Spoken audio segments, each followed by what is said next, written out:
Hey everyone, welcome to the Goik channel.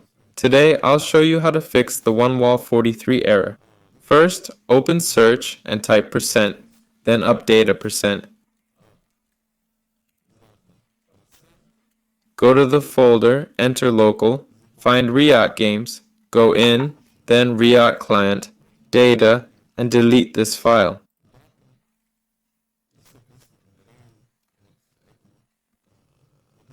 Delete Riot games private settings. Then go back to update a %, enter local, find VAL as saved, go to config, crash report, delete all these files.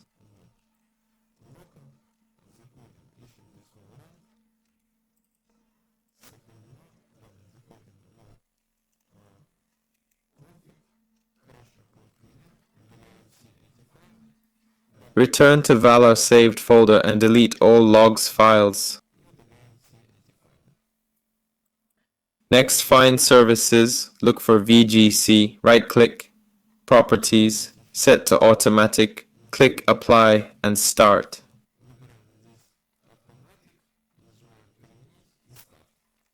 Wait for the process to finish, then close. Finally, open command prompt and type netch.